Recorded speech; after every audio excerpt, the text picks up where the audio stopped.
मानस के सभी भक्तों को मेरा प्रणाम। आज की कथा रामचरितमानस के सप्तम सोपान उत्तरकांड के दोहा नंबर 20 से उन्हें कथा करने जा रहे हैं। सिद्धारूजन कथा का ध्यान से श्रवण करें। वर्णाश्रम निज निज धर्म निरत वेद पथ लोग, चलें सदा पावें सुखें नए भय शोक न रोग। सियापति राम जय जय राम, मेरे प्रभु राम सीताराम।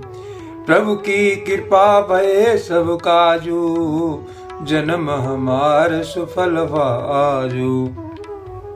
तुलसीदास जी इस दोहे का भावार्थ इस कारस्ते हैं। सब लोग अपने अपने वर्ण और आश्रम के अनुकूल धर्म में तत्पर हुए सदा वेद मार्ग पर चलते हैं और सुख पाते हैं। उन्हें न किसी बात का भय है और न ही शोक है और न ही कोई राग ही सताता है।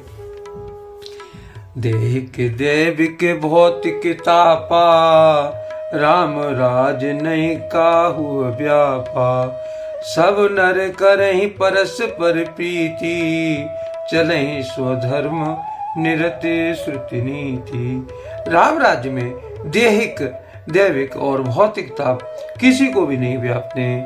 सब मनुष्य परस्पर प्रेम करते हैं और वेदों में बताई हुई नीति मर्यादा में रहकर तत्पर रहकर अपने धर्म का पालन करते हैं।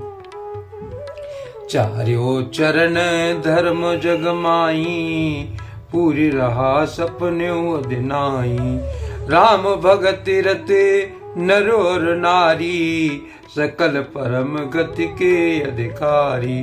धर्म अपने चारों चरणों सत्य सोच दया और दान में जगत में भरपूर हो रहा है। स्वप्न में भी कहीं भी पाप नहीं है।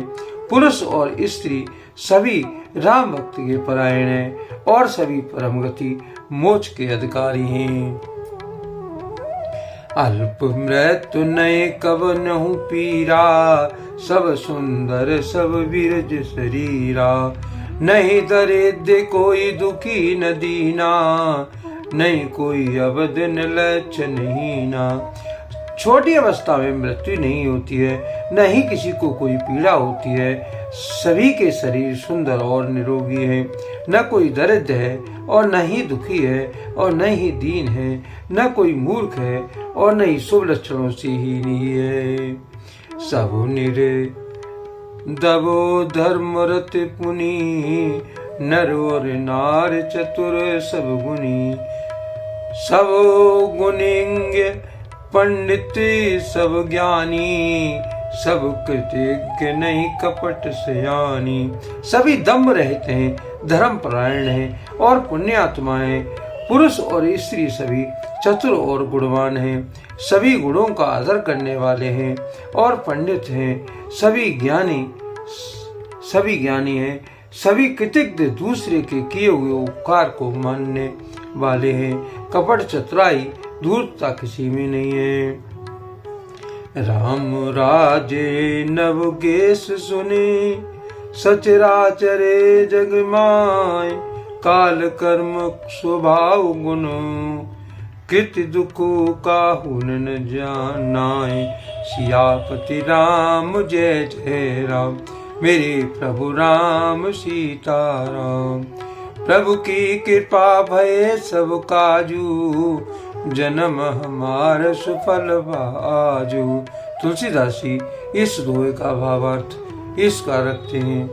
काकभूषण जी कहते हैं, हे पति राजगढ़ जी सुनिए, श्री राम जी के विवाह में जड़ चेतन सारे जगत में काल कर्म और स्वभाव और गुण से उत्पन्न हुए दुख किसी को भी नहीं होते हैं, अर्थात इनके बंधन में कोई भी नहीं है।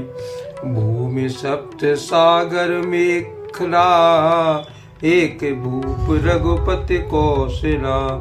वो अनेक रोम प्रत्यजासु, यह प्रभुता कुछ बहुत नतासु।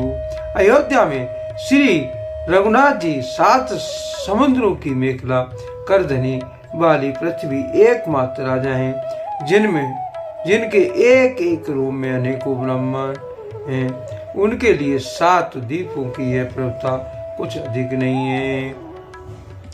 सो महिमा समझत प्रभु केरी, यह वर्णत हीनता गनेरी।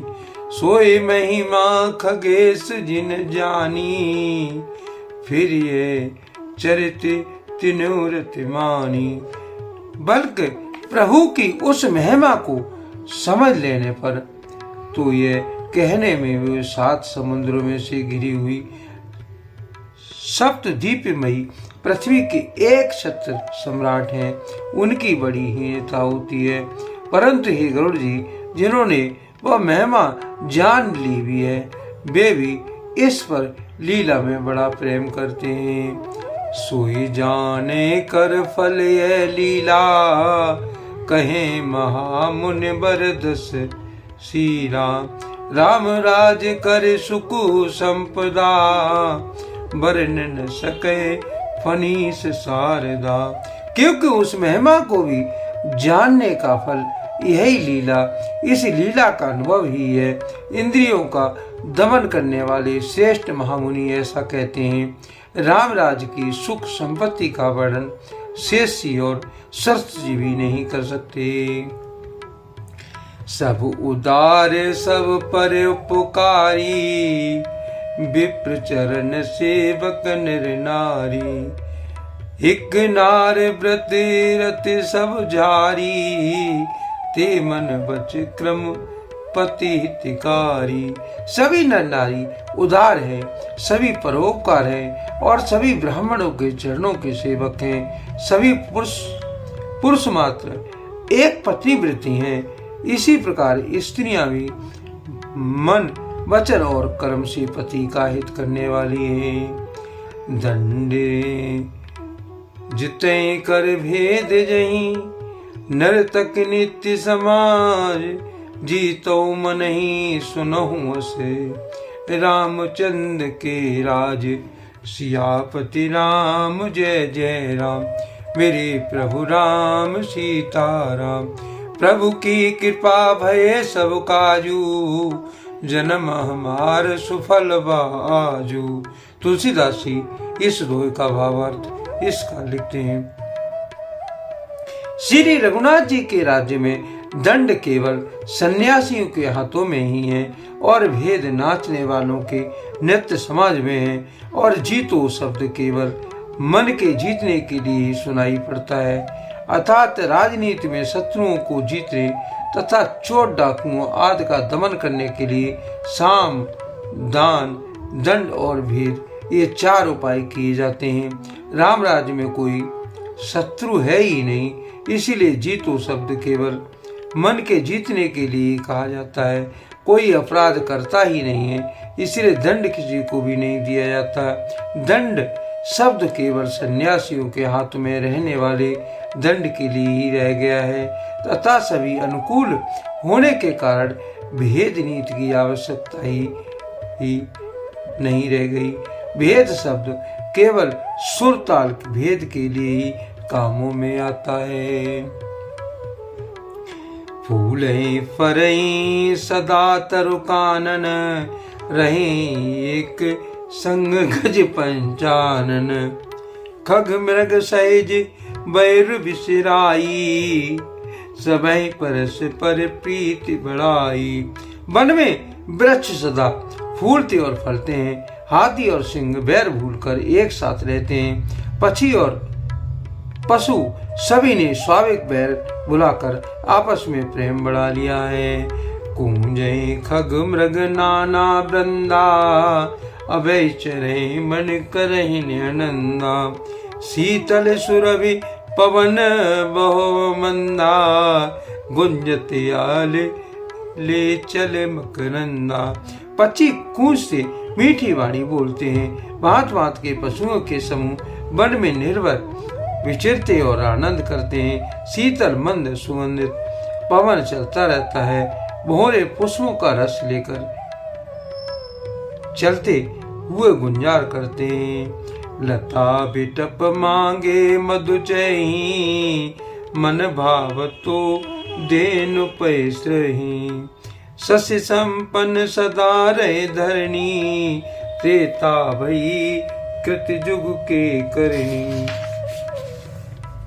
बेले और वृक्ष मांगने से ही मधु मकरंद टपका देते हैं, गौएं मनचाहा दूध देती हैं, धरती सदा खेतों से हरी रहती है। त्रेता में सतयुग की करनी स्थिति हो गई। प्रगति गिरही विविधि मन खानी, जगदात्मा भूप जग जानी। सरता सकल बहे बरवारी, शीतल अमल स्वाद सुखकारी। समस्त जगत के आत्मा भगवान को जगत का राजा जानकर पर्वतों ने अनेकों प्रकार की मणियों की खाने प्रकट कर दिए और सब नदियां श्रेष्ठ शीतल निर्मल और सुखप्रद स्वादिष्ट जल बहने लगी हैं। सागर निजे मर्यादा रही, डारे रतन तटे नर लही।